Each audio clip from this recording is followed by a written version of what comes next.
Filipenses 2:8. Se você tem essa fé,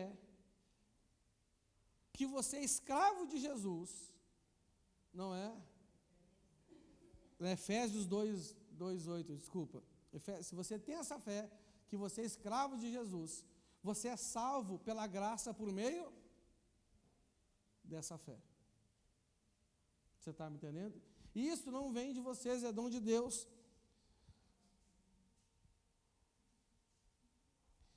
Não por obras, para que ninguém se glorie. Versículo 10. Porque somos criação de Deus, realizada em Cristo Jesus, para fazermos boas obras, as quais Deus preparou antes para nós as praticarmos. Tem contradição aqui? Fala que a gente é salvo não por obras, mas depois que Jesus, então, na vida que Deus nos deu com Jesus agora, para que a gente faça as boas obras. Por quê? Porque a fé, olha aqui para mim, irmãos, a fé que não te conduz a fazer as boas obras, não é a fé verdadeira. Essa é a grande verdade. Você está me entendendo? É uma fé enganosa, é uma fé mentirosa, é uma fé morta, porque a fé sem obra, ela é o quê?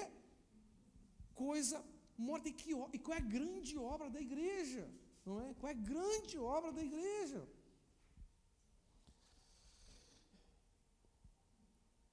Então, qual é o sentido, e o propósito da nossa fé? Eu gosto de resumir o sentido e o propósito da nossa vida de fé na seguinte frase: um grande compromisso com o grande mandamento e um grande compromisso com a grande comissão. Repita comigo: um grande compromisso com o grande mandamento e um grande compromisso com a grande comissão. Então, irmãos, uma pessoa sem esses dois grandes compromissos não tem a vida que é gerada pela verdadeira fé. Ela até tem fé, não é? Mas Jesus, ele fala de 3 tipos de fé que não é a fé pelo meio da qual somos salvos pela graça, não é? Tem a fé pequena, sim ou não? Até quando terei que ficar com vocês, homens de pequena fé? Não é? Tem a fé falsa, porque se tem a fé verdadeira, tem a fé falsa, e tem a fé morta, tem ou não tem? A fé sem ação ou a fé sem obras, ela é coisa morta. Então a fé verdadeira me leva a ter uma vida espiritual de verdade, aonde eu vou ter, acima de tudo, um grande compromisso com um grande mandamento e um grande compromisso com a grande comissão. Agora, a fé verdadeira gera isso. Agora, a fé que é morta, a fé que é falsa, ou a fé, aquela que é pequena, e não aquela que Jesus falou da semente de mostarda, mas aquela que ele falou assim: até quando eu vou ter que estar com vocês, homens de pequena fé? Essa fé, ela não nos leva a uma vida espiritual, ela não nos leva a uma vida com Deus. Essa fé não nos leva à salvação, essa fé nos leva a uma vida religiosa. Fala assim: religiosa. Não é? Irmãos, e uma vida religiosa no sentido ruim, no sentido pejorativo da palavra, é uma vida de religiosidade. Amém? O Senhor veio nos dar uma religião, uma nova religião, ou uma nova vida. Ele vem nos dar uma nova religião, ou uma nova vida. E em geral nós fizemos o quê? Adotamos uma nova religião. Os judeus que converteram deixaram de ser judeus e passaram a ser cristãos, Os pagãos, que nem nós, que a gente era tudo pagão, a gente deixou a nossa religião e agora temos outra religião. E para você entender que a grande questão das pessoas é a religião. Quando a gente vai falar de Jesus para um católico, por exemplo, o que ele diz? Não, mas eu já sou católico. Não, mas eu não estou falando de religião, eu estou falando de Jesus.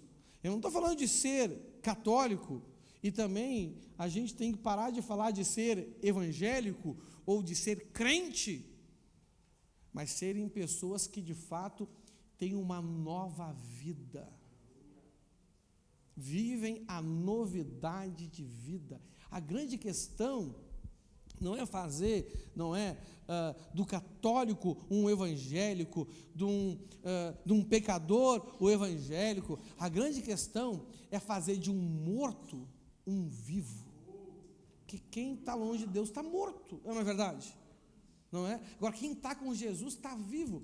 Por quê? Porque tem uma nova vida. Esse, no meu entendimento, é o melhor conceito de avivamento. Nós vivemos a nova vida que o Senhor deu para nós. Então, uma pessoa que não tem o grande compromisso com o sentido e o propósito da sua vida de fé, ou seja, não tem um grande compromisso com um grande mandamento, e nenhum grande compromisso com a grande religião, ela não tem uma vida espiritual de verdade. Na verdade, ela tem uma vida espiritual de aparência, ou seja, ela tem uma vida de religiosidade. Olha o que está escrito em 2 Timóteo 3, do 1 ao 5, diz assim: lembrem disto, nos últimos dias haverá tempos difíceis, pois muitos serão egoístas, avarentos, orgulhosos, vaidosos, xingadores, ingratos, desobedientes aos seus pais, e não terão respeito pela religião, não terão amor pelos outros, e serão duros, caluniadores, incapazes de se controlarem, violentos e inimigos do bem, serão traidores, atrevidos, cheios de orgulho, amarão mais os prazeres do que a Deus. Gente, nós encontramos pouca gente assim dentro das congregações, ou muita gente assim dentro das congregações? Gente, vamos falar a verdade, gente, cá para nós. Cara, tudo de bom agora está em casa, enrolado numa coberta, vendo qualquer filme. Não é verdade? Só de pensar dá água na boca. Sim ou não? Ontem eu cheguei em casa já quase 10 horas da noite, a Eléia estava em casa com a Lara, né, eu cheguei com um monte de coisa para resolver. Eu falei assim: meu amor, senta aqui, vamos ver um filme. E ela botou um filme lá romântico. Eu confesso que eu não gosto muito de filme romântico. Até estranhei que ela estava vendo um filme romântico. Eu olhei para ela assim: meu amor, o que está acontecendo aí? Perguntei até para ela: será que vai rolar um beijo hoje? Né? Tá romântica. Mas, meu irmão, ela está gostando do filme? Eu falei: tô, mas eu nem estava gostando do filme. Eu estava gostando de estar, rapaz, enrolado na coberta. Entendeu? A Lara atravessada assim entre eu e ela, no meu colo, um pedaço dela no meu colo, um pedaço dela no colo da Leia, a Leia ali, e eu pensei: rapaz, só que vida boa, jogado no sofá. Eu falei: rapaz, isso aqui é bom, né, cara? Isso é bom, né? Não é bom que o homem não tenha sofá, não é bom que o homem não tenha coberta, não é bom que o homem não tenha uma mulher e filhos para ter um momento como esse. Ou seja, não é bom que o homem viva só. É ou não é verdade? Né? Então, é prazeroso. Gente, quantas pessoas hoje trocaram esse momento por esse prazer? Não é? Porque nós sabemos, né?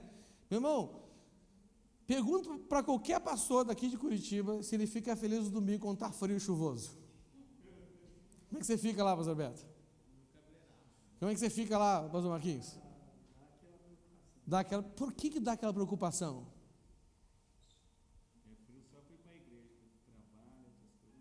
Porque a gente sabe que a maioria das pessoas não está disposta a abrir mão do conforto do seu lar, do prazer da sua cama, do seu sofá, da sua televisão.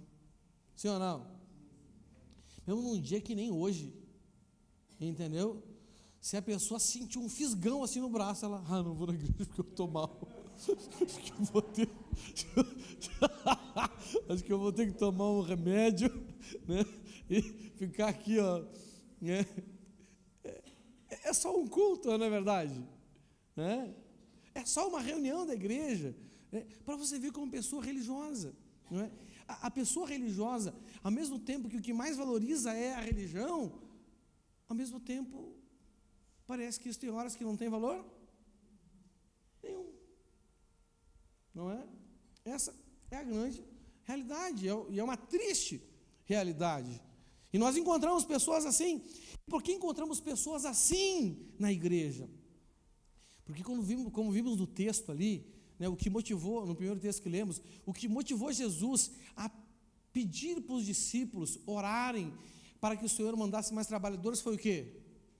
Compaixão pelos perdidos. Foi o quê? Compaixão pelos perdidos. Porque tem poucas pessoas hoje, né, segundo a estatística relatada pelo pastor Hernandes Dias Lopes, por que 90% das pessoas que congregam numa igreja hoje nunca trouxeram uma alma para Jesus? Por quê? Porque elas não têm compaixão pelas almas. Gente, estamos desviados do propósito, estamos fora da missão, né? Para muitos de nós, quando nós buscamos comunhão com o Senhor, sabe qual a resposta que Ele dá e a gente nem consegue perceber? A gente só não entende porque não consegue ter comunhão com Ele, porque Ele está respondendo assim para a gente: olha, fulano, as raposas têm as suas tocas, os pássaros têm os seus ninhos. Ou seja, Ele deu essa resposta para uma pessoa que não queria ter compromisso com a missão, mas queria andar com Ele porque Ele fazia coisa legal. Será que a gente não quer andar com Jesus porque Ele faz coisa legal?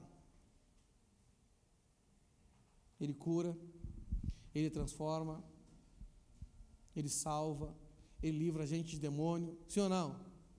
Ele abençoa. A multidão seguia Jesus por quê, gente? Eles queriam ajudar Jesus na missão. Eles seguiam Jesus por quê? Porque Jesus fazia coisa legal. Eu tenho uma pergunta que não é minha para você hoje, mas é uma pergunta que o Espírito Santo colocou no meu coração. Vem cá, meu irmão, por que você frequenta uma igreja? Por que você está em uma das nossas congregações? E o nosso objetivo, como de cada uma das nossas congregações, é você não ser simplesmente membro da casa da bênção, e ser membro do corpo de Cristo. Não é ser só membro da casa da bênção, é membro do corpo de Cristo, não é? E você frequenta a casa da bênção porque Jesus faz coisa legal, ou porque você quer ser um seguidor dele. E ele diz: só tem duas pessoas no meio daquela multidão: os que ajudam a juntar, ou os que espalham, os que estão contra, ou os que estão a favor. A triste estatística relatada pelo reverendo, não é, Hernandes Dias Lopes, é que 90% das pessoas não ajuntam, e se não ajuntam, espalham. 90% das pessoas não estão a favor, não estão seguindo Jesus, estão esperando ver coisas legais, ouvir uma mensagem legal, querem uma congregação onde eles acham as pessoas legais, onde o pastor tem que ser legal, né? Eu acho interessante, gente, né?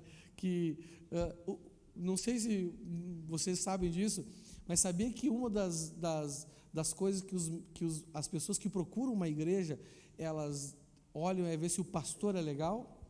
Ela tem que gostar do pastor. Se eu não achar o pastor legal, né, se o pastor não for do jeito que eu acho legal, que tem gente que acha legal uma pessoa mais quieta, tem gente que acha legal uma pessoa mais extrovertida, não é verdade? Eu me lembro uma vez que o Leandro falou, eu fiquei até triste por mim, né? O Leandro falou uma vez por mim, num aconselhamento, que ele ficou na igreja, quando eu vim para cá, não por minha causa, ele ficou por causa do pastor Marquinhos. Lembra, Leandro? Que ele gostou do pastor Marquinhos? Aí eu fiquei triste, porque ele não ficou por minha causa, foi por causa do pastor Marquinhos. Aí depois eu me senti um bunda mole orando em casa. Eu tinha que ter ficado triste porque ele não veio ele não ficou por Jesus. Tinha que estar aqui por quem? Independente de quem é o pastor, né? Se é Paulo, se é Pedro, se é Apolo, né? Porque uns são de Paulo, outros são de Pedro, outros são de Apolo, uns gostam de pastor mais sério, outros gostam de pastor mais alegre, outro gosta de pastor que ensina mais, outro gosta de pastor que rodopia mais, é ou não é verdade? Então eles procuram alguém, porque eles não querem ser de Jesus, eles querem ser de alguém que eles olhem, gostei desse cara aí, você está me entendendo? Não é? Como se eu tivesse que ser pastor para gostar das pessoas, e as ovelhas têm que ser ovelha para gostar do pastor. E onde é que entra Jesus nessa brincadeira aí? Não é? Às vezes parece que não sobe espaço para ele dentro da igreja. Não é verdade? Não é? Nós queremos alguém que a gente ache legal, não é? Alguém que a gente gosta de ouvir uma pregação, quer dizer, porque a gente não quer ouvir a verdade, a gente quer ouvir o que a gente gosta de ouvir. Está escrito, né? Que as pessoas procurarão mestres que digam para elas que elas querem ouvir. Essa é uma grande realidade, não é? Então, são pessoas assim, são pessoas, né, que são egoístas, são avarentos, são orgulhosos, são vaidosos, são xingadores, são ingratos, são desobedientes a seus pais, vamos botar aqui autoridades, não têm respeito pela religião, não é? Embora são religiosos, né? Não têm amor pelos outros e são duros, e caluniam, e falam mal pelas costas, são incapazes de controlar, xingam, não conseguem dominar suas emoções, você está me entendendo? Né? São violentos, são inimigos do bem, são traidores, atrevidos, cheios de orgulho, amam mais os prazeres do que a Deus. E no 5 fala assim, ó, parecerão ser seguidores da nossa religião, mas com as suas ações negarão o verdadeiro poder dela. Irmãos, qual é o verdadeiro poder da nossa fé?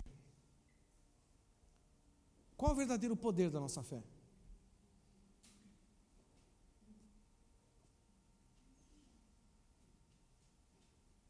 O verdadeiro poder da nossa fé é expulsar demônios? É curar enfermos? Ressuscitar a morte? Esse é o verdadeiro poder da nossa fé? Até porque Jesus disse, muitos que fazem isso não herdarão o reino dos céus. Não é todo mundo que me chama de Senhor, Senhor, que herdará o reino. Muitos chegarão dizendo, Senhor, em teu nome expulsamos demônios, curamos enfermos e fizemos muitos. O que ele vai dizer? Faça de mim, eu não conheço vocês que praticam o mal. Gente, o verdadeiro poder da nossa fé é a salvação.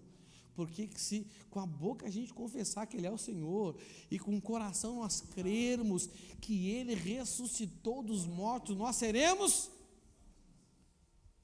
Quem se alegra por ser salvo? Gente, uma pessoa, digamos assim, né? Vem cá, pastor Marquinhos, que o pastor Marquinhos, ele respondeu que ele se alegra por ser salvo. Amém? Ele disse, ele levantou a mão, acho que todo mundo ouviu, né? O pastor Marquinhos, quando ele chega assim, ele chega. Não é verdade? Né? Ele chega e chega, porque ele chega primeiro, e depois a gente vê ele. A voz chega antes. A voz, o barulho, né? Quando o pastor Marquinhos vai lá em casa, lá tem um corredor, lá até chegar na minha casa, lá, já, o pastor Marquinhos está chegando aí, entendeu? Porque ele já é, ó. Né? O pastor Marquinhos, o senhor falou que se alegra por ser salvo, né? Sim. Mas imagina alguém que se alegra por ser salvo e não compartilha a salvação com ninguém. Você acreditaria nisso? Sim ou não? Né? O que Davi, numa oração muito famosa dele, orou para o Senhor? Não afasta de mim o teu, e nem a alegria da tua salvação. Você acreditaria que ele é alegre pela salvação sem não falar disso para ninguém? E tem faltado a alegria da salvação para os crentes?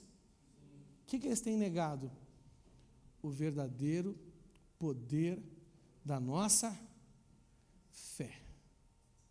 O verdadeiro poder da nossa fé. Tudo aquilo que nos alegra, tudo aquilo que nos traz esperança, nós compartilhamos. E como que eu compartilho a salvação? Eu compartilho a minha fé, a fé que me salvou. Eu falo da minha fé para as pessoas e tento convencê-las a crer no Senhor que eu creio, porque se Ele não fala da salvação, e todos vocês aqui levantaram a mão, que vocês se alegram em ser salvos, mas se Ele se alegra em ser salvo e não fala da salvação, ou Ele está mentindo, ou Ele não sabe o que é alegria.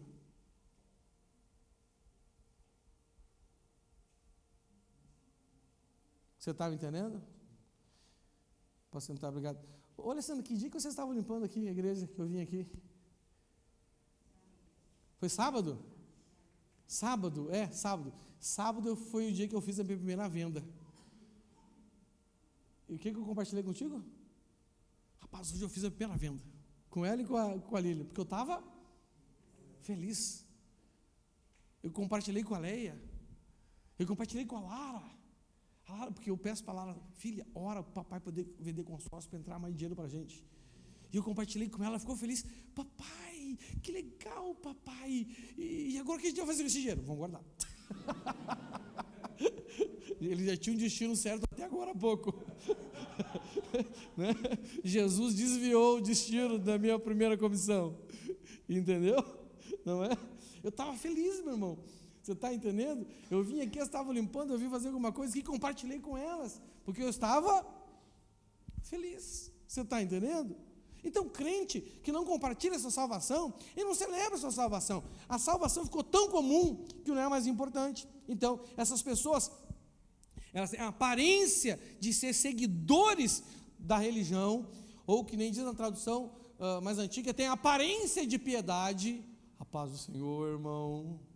Seu irmão, uma benção, olha só a cara que ele tem de anjo, falta só uma auréola e uma asa. Não é verdade? Né?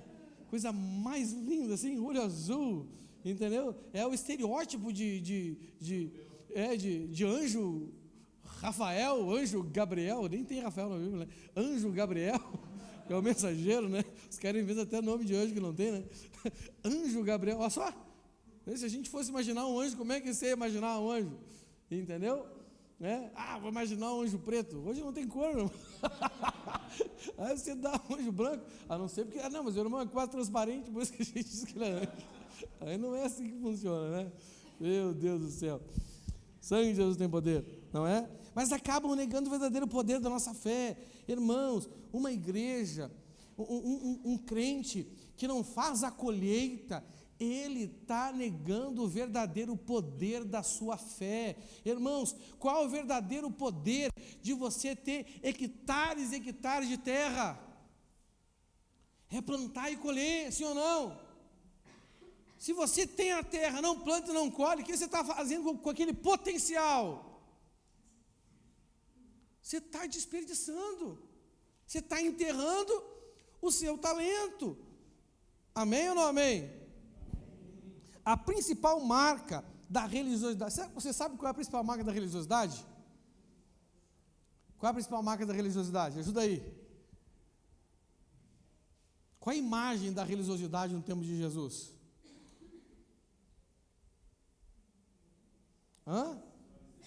Isso, os fariseus. E qual era a principal característica que Jesus pegava a eles? Oi? Ficava se mostrando, valorizar mais a aparência, né? Mas tem uma palavra. Qual é a principal característica da religiosidade? Hipocrisia. Quem falou? Quem falou? Oi? Rapaz, tá lendo Bíblia, hein? Aí, ó. Domingo, na reunião passada, o Rodrigo queimou o filme do Will Kill, agora o Ruge deu uma aliviada, né, meu irmão? Quando o discípulo da serva da gente fala besteira, a gente tem vontade de esconder. Rapaz, mano. Semana passada o Rodrigo queimou o filme do Will Kill, agora o Rude deu uma aliviada. A hipocrisia, olha só, Mateus 23, do 13 ao 5. Ai de vocês, mestres da lei e fariseus, hipócritas, vocês fecham o reino de Deus, o reino dos céus diante dos homens. Vocês mesmos não entram, não deixam entrar aqueles que gostariam de fazê-lo. Irmãos, olha só, o testemunho de uma pessoa que não é comprometida com o ID na igreja, ajuda ou atrapalha os outros de fazer? Atrapalha. Entendeu? Talvez, olha aqui, talvez você seja tentado a não se arrepender hoje e sair daqui comentando assim: mas não é para todo mundo que tem que ganhar alma para Jesus. Acho que o pastor falou, não é bem assim não, porque você vai querer se defender. Lembra que a gente está falando do ambiente de expansão? Aí a gente cria um ambiente balizado pela justificativa e pela crítica. Ou seja, eu não faço, então eu me sinto no dever de justificar para me defender. E ainda critico os outros. Você está me entendendo? Não é? Mas não é bem assim. Não é para todo mundo. Não é? E aí alguém ouve você e vai crer que está certo. Porque é confortável crer que não precisa fazer, não é verdade, gente? É confortável ou não é confortável? É confortável, o que não precisa fazer? Simples, não é? Não vou passar vergonha, não vou tomar carão, não vou tomar não vou ser mal interpretado. Não é verdade? Né? Eu não quero que as pessoas pensem mal de mim, né? Ai de vocês, mestres da lei e fariseus hipócritas, versículo 14, vocês devoram as casas das viúvas e, para disfarçar, fazem longas orações.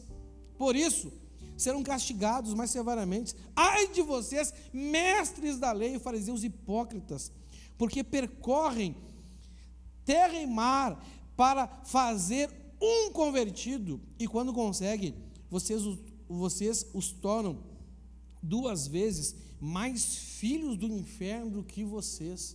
Gente, olha só, sabe, Jesus está dizendo que um religioso é filho do inferno, e quando ele converte alguém, ela faz essa pessoa 2 vezes mais merecedora do inferno do que ela mesma. Irmãos, eu vou dizer uma coisa para você: se você não cuidar da sua vida de fé, você não será um multiplicador de salvação, você será um multiplicador de condenação. E na igreja tem gente que multiplica condenação? Tem. Infelizmente tem, gente. E nós vamos aceitar ser esse tipo de pessoa? Nós vamos acomodar essa desgraça, gente? Filho do inferno? Gente, quais são as portas que se levantam contra a missão da igreja? Quais são as portas que se levantam contra a missão da igreja? As portas do inferno. Tem crente na igreja que se levanta contra a missão da igreja. A principal missão da igreja é anunciar o evangelho, gente. Não é você trazer a pessoa aqui para que eu anuncie o evangelho. É você anunciar o evangelho. Você sabe quais são os nossos principais campos missionários? Familiares, vizinhos e trabalho.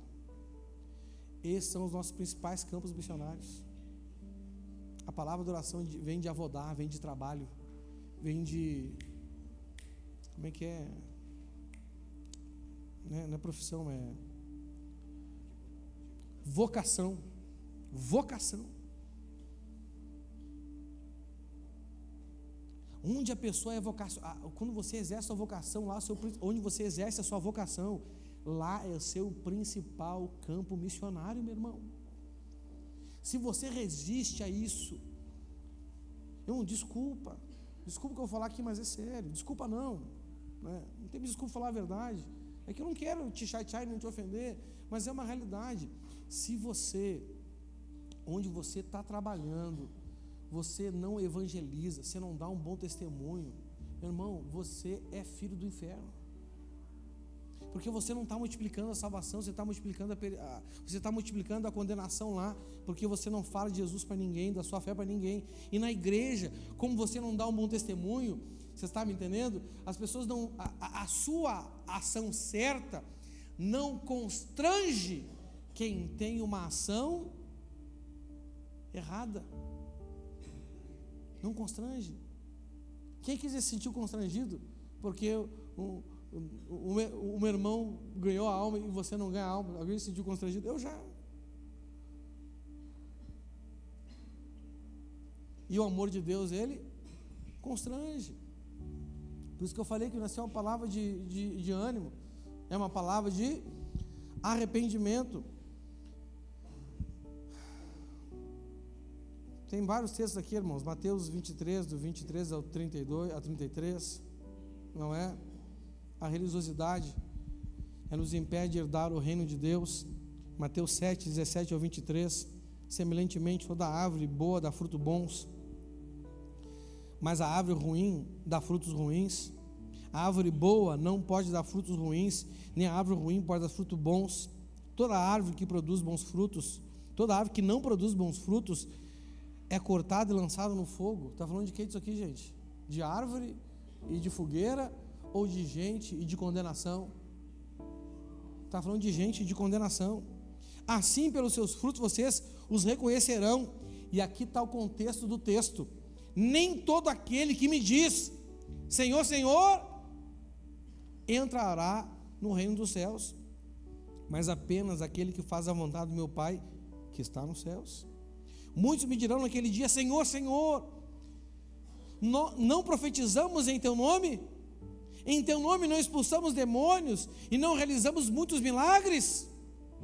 Então eu lhes direi claramente, nunca os conheci, afastem-se de mim, vocês que praticam o mal. É aquela pessoa que diz que ora, que não ora, é aquela pessoa que diz que jejua, mas não jejua, é uma vida de hipocrisia. É aquela pessoa que tem um pecado oculto, e quando na pregação o pecado é confrontado, ela faz cara de paisagem, ela busca não ter reação, para ninguém perceber que a palavra tocou no coração dela. Isso acontece ou não acontece? Como é que é o nome disso? Hipocrisia. Essa pessoa vai para o inferno.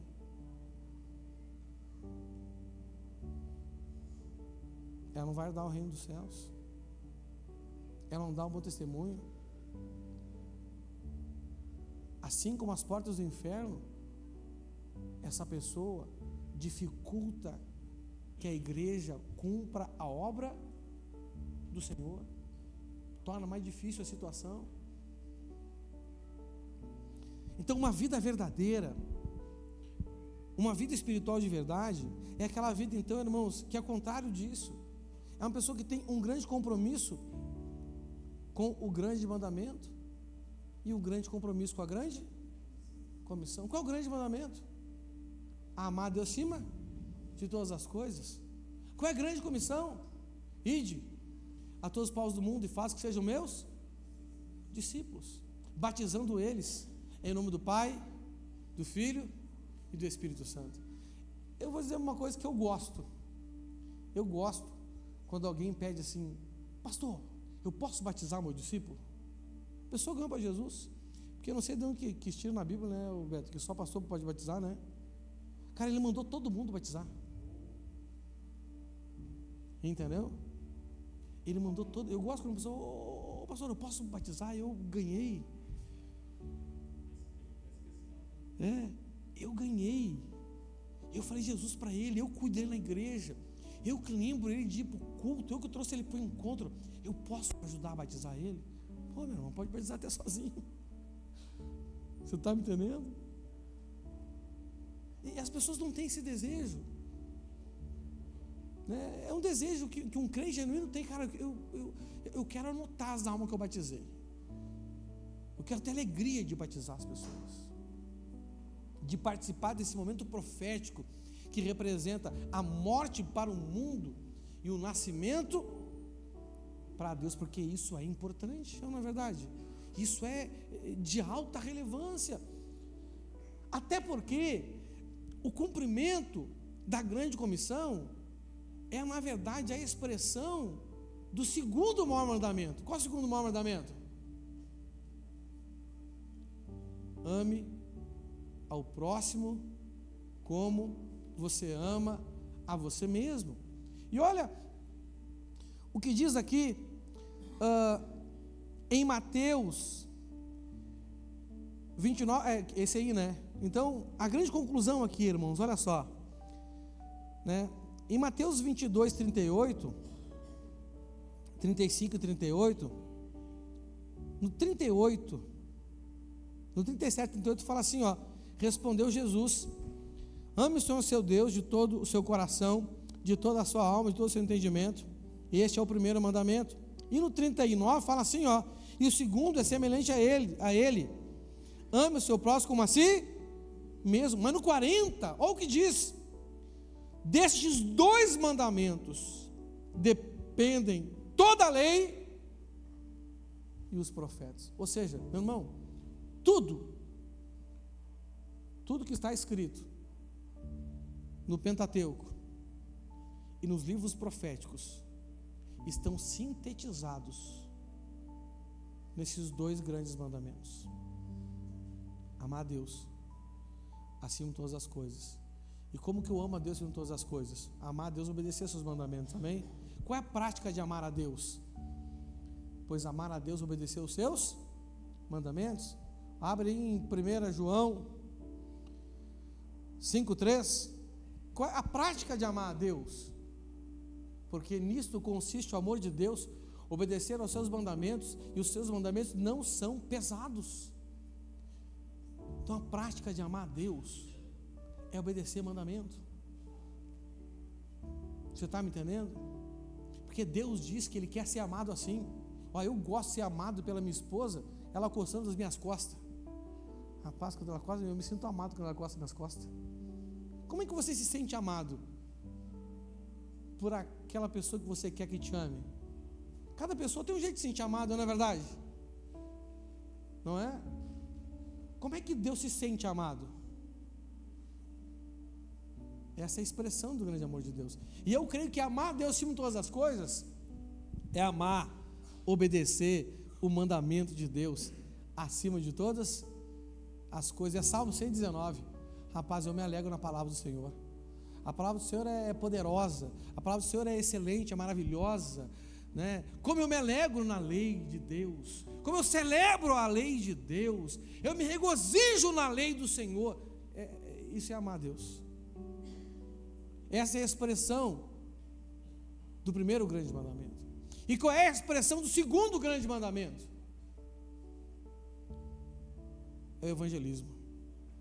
É ide, é dar de graça aquilo que, pela graça, por meio da fé, a gente recebeu. Compartilhar a fé que nos salvou. E para encerrar, Mateus 7,12 diz assim: assim em tudo, façam aos outros o que vocês querem que eles façam a vocês, pois esta é a lei e os profetas. Irmãos, você precisa se arrepender dos seus maus caminhos. Talvez você tenha sido uma porta do inferno na congregação que você faz parte. Talvez aqui na sede você tenha sido uma porta do inferno. Talvez lá em Santa Felicidade você tenha sido um filho do inferno. Talvez lá em Colombo, talvez lá em Mandirituba você tenha sido um filho do inferno, aquela pessoa que critica, aquela pessoa que não leva ninguém para a igreja, aquela pessoa que ainda, por causa do seu procedimento, né, outros se espelham em você para não fazer nada e tira os irmãos da igreja. Nós precisamos nos arrepender. Toda a falta que temos, não é porque não temos de onde tirar, o campo está cheio, gente. É só colher. E por meio da colheita, Deus vai prover tudo que você precisa. Seja um ceifeiro, que através da sua vida outros sejam inspirados a fazer a colheita, sejam constrangidos, nem que ele olhe para você e faça só para não passar vergonha, mas decida ser esse tipo de pessoa na igreja. Segundo semestre, você será conduzido a isso, você será direcionado a isso, você será liderado pelo seu pastor a isso. Atenda esse chamado, assuma um compromisso com o evangelismo pessoal, faça na sua casa, dos seus familiares, do seu trabalho, o seu campo missionário, e compartilhe a fé que te salvou. Amém? Fique de pé no seu lugar, vamos orar. Senhor nosso Deus, Pai querido, nos perdoa, Senhor, porque todos nós aqui, Senhor, levantamos as mãos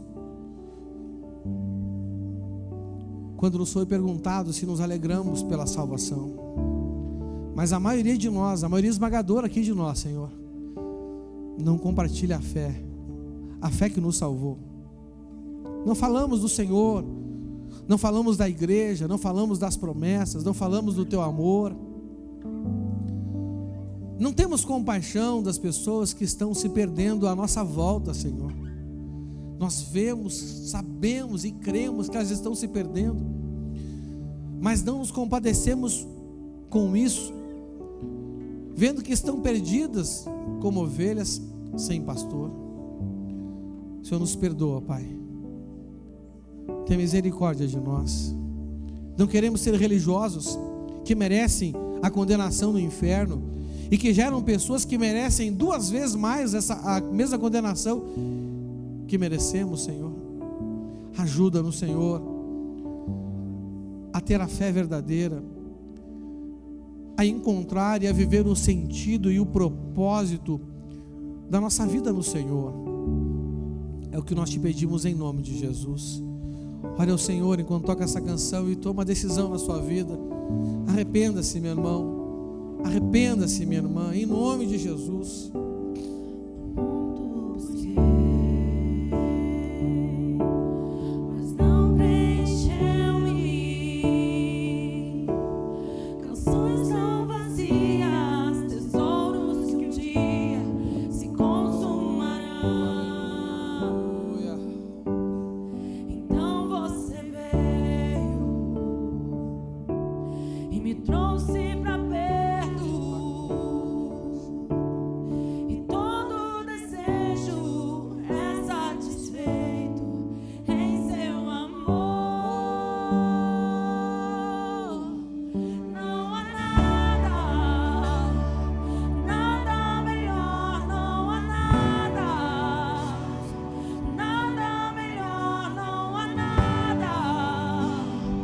Nada melhor que meu Deus.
Aleluia.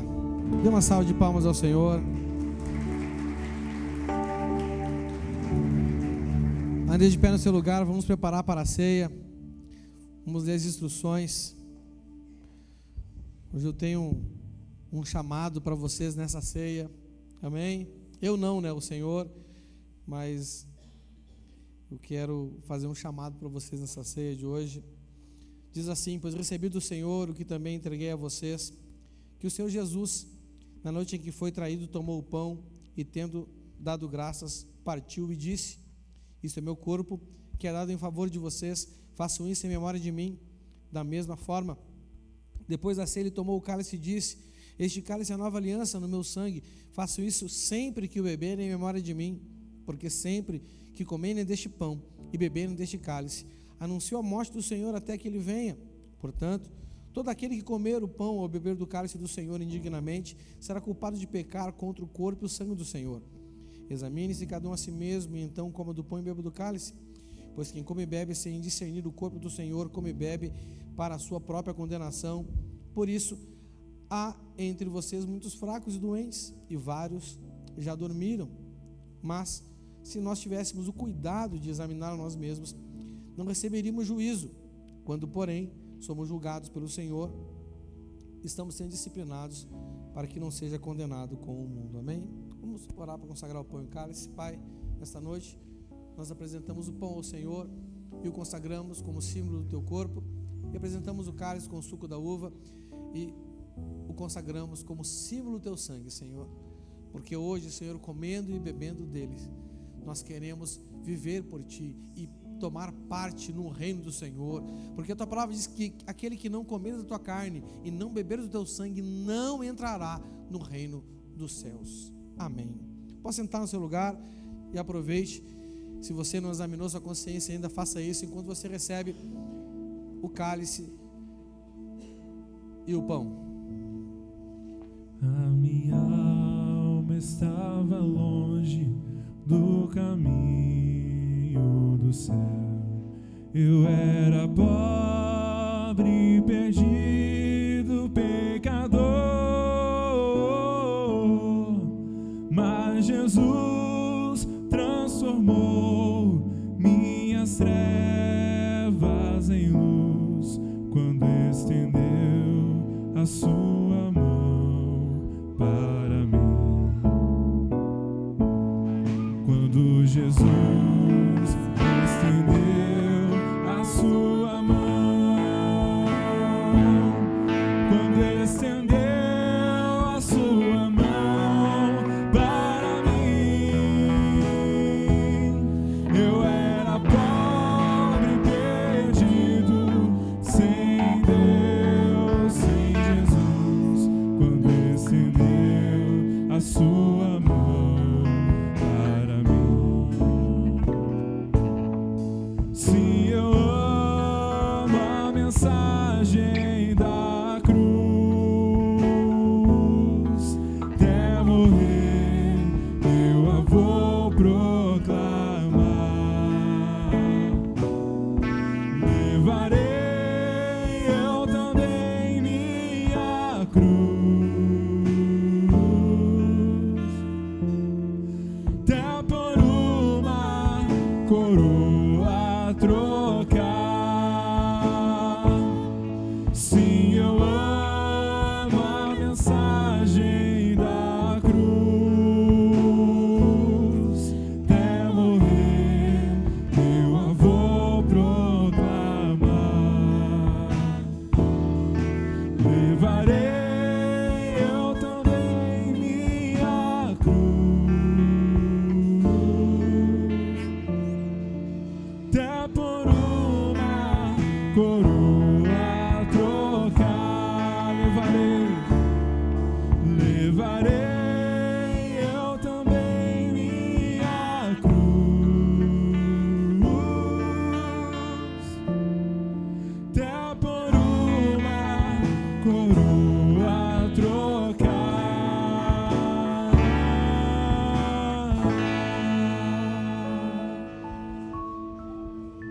Fique de pé no seu lugar. Na noite em que o nosso Senhor Jesus foi traído, ele pegou o pão, deu graça, ele partiu o pão e disse: este é meu corpo que é partido por vós.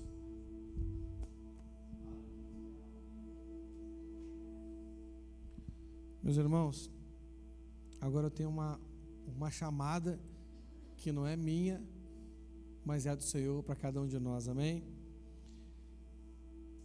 No versículo 26 diz assim, ó: porque sempre que comerem deste pão e beberem deste cálice, vocês anunciam a morte do Senhor até que Ele venha. O que é anunciar a morte do Senhor? O que é anunciar a morte do Senhor? Quem é que era para ter morrido? Nós. Quem morreu no nosso lugar? Jesus. Então a morte dele nos salvou. É anunciar que Ele salva. Amém? Então só você que quer assumir com o Senhor a partir de hoje um compromisso de anunciar a salvação, sai desse lugar e vem aqui à frente. Compromisso pessoal seu. A partir de hoje eu vou anunciar a salvação onde eu estiver. Eu vou falar de Jesus. Eu vou me comprometer em ganhar para Jesus. Sai do seu lugar e vem aqui à frente.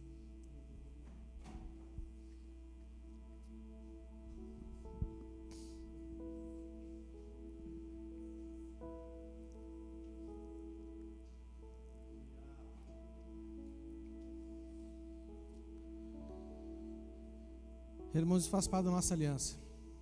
Isso aqui não é um ato religioso, amém? Isso aqui é um compromisso com o Senhor. E não é nem um compromisso, é um ato de arrependimento, porque nós já assumimos o compromisso um dia e temos falhado nesse compromisso. E estamos aqui na frente hoje porque não vamos mais falhar nesse compromisso. Amém? Então levante do pão e em memória dele participem todos do pão.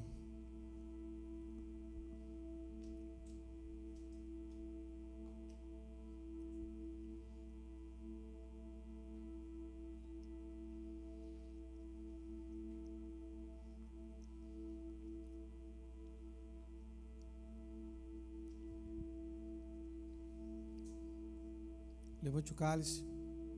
Após o nosso Senhor haver ceado, ele pegou o cálice e também deu graças a Deus. Ele disse: este cálice é a nossa aliança que Deus faz com o seu povo, é a nova aliança que Deus faz com o seu povo, a aliança que é garantida pelo meu sangue. Então, meus irmãos, em memória dele, nesse compromisso de anunciar que ele morreu para nos salvar, bebam todos do cálice.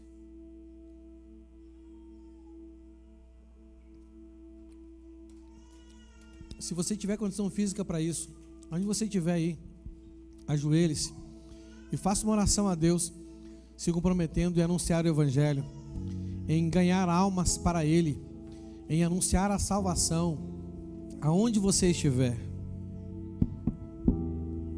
Se eu amo a mensagem da cruz,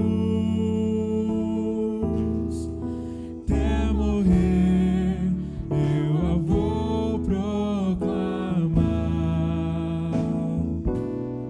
Levarei eu também minha cruz,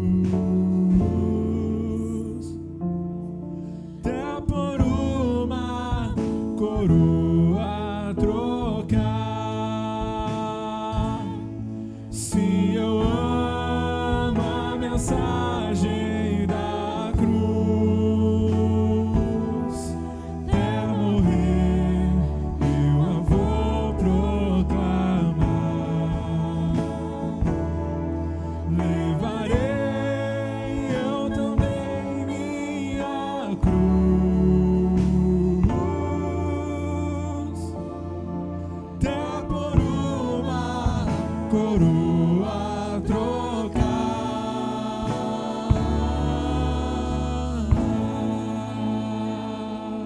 Aleluia, graças a Deus. Aleluia. Irmãos, peço mais um pouquinho de paciência, porque Jesus tem paciência com a gente, amém? E vocês têm que ter paciência com a gente, amém? A missionária Léa vai dar alguns avisos, vai fazer a oração final. Mas antes disso, quero receber aqui uma Marcelina, rapidinho. Ela tem 2 ou 3 palavras. Vocês devem estar estranhando o que eu estou fazendo aqui com a mochila verde do Gael. Mas eu quero falar rapidinho aqui. Hoje eu não estou falando como a Celina da sede. Eu estou representando irmãos, homens e mulheres, irmãos daqui do campo 201. E eu quero falar algumas palavras. Que ela saiu daqui. Eu preparei uma palavra para falar sobre honra. E eu aprendi honra com essa pessoa. Mais, né, ainda. Quando eu me tornei discípula dela, eu aprendi a honrar. A honrar, e a palavra do Senhor diz que quem merece honra merece ser honrado. E eu aprendi com ela num dia que a gente saiu 3 horas da manhã daqui para amanhecer em Santos para honrar a pastora dela. E aquele dia eu falei, isso é honra, meu Deus. Aí eu posei, a gente dormiu tudo num frio desse, porque o aniversário dela foi essa semana passada. Então, era um frio desse de julho, a gente congelando, a gente passou a noite viajando para honrar a pastora dela, para dizer o quanto ela era importante, né? E pessoas que moravam, às vezes, ali na cidade dela não fizeram isso, mas a gente fez. Todas as mulheres desse campo. Algumas, né, que puderam ir. E a gente queria honrar ela. E, nesse dia, eu falei, nossa, isso é honra. E aquilo me inspirou. E eu falei, bom, então, um dia eu vou honrar ela dessa forma. E eu não posso honrar sozinha, porque eu não tenho condições de honrar sozinha. Então, você tem um campo, né? Você, o missionário César, são superintendentes de um campo. E esse campo, hoje, a gente reuniu hoje, porque era o dia mais apropriado do campo, era um evento do campo, né? E eu queria honrar a senhora com... Não. Mas é porque se ela visse antes, ela ia descobrir o que era. Então, o campo 201, todas as igrejas, mais a sede, quer honrar a senhora com esse presente.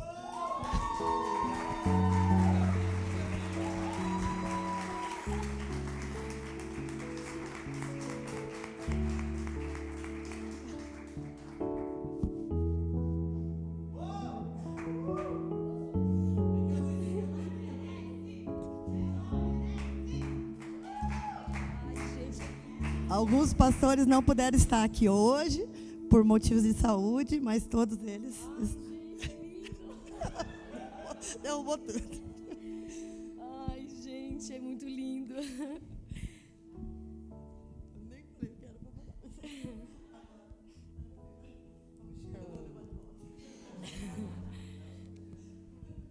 Eu me fico constrangida porque... Eu falei para a Evelyn que eu não era digna de receber um presente e que a gente estava em reforma e que como que uma pastora queria um telefone tão caro e as pessoas iam falar e eu não queria um telefone desse, porque eu ia ser julgada por estar recebendo um presente, comprando um telefone desse. E eu falei, mas eu não vou comprar. Até ele me falou umas coisas, eu falei, não, mas eu não posso comprar. E falei para a Lília, eu falei, nossa, imagina eu aparecer com o telefone desse ali. Vão falar que eu estou roubando a igreja. E eu não quero. E a Evelyn, Miss, não liga. E eu fiquei, o César falou que não tinha dinheiro. E eu falei, mas é meu dinheiro, é o meu telefone. E ele falou, eu falei, não vou comprar, porque se eu aparecer, vão falar que eu estou roubando. E eu falei, queria tanto o telefone daquele. Ai, gente, eu não tenho palavras para agradecer. Eu estou muito feliz, porque não é pelo telefone também, mas é porque eu sei que as pessoas que presentearam, às vezes nem têm um telefone tão bom assim, mas é mais porque a Celina falou, foi honra, e é isso. Obrigada. Não sei. Obrigada.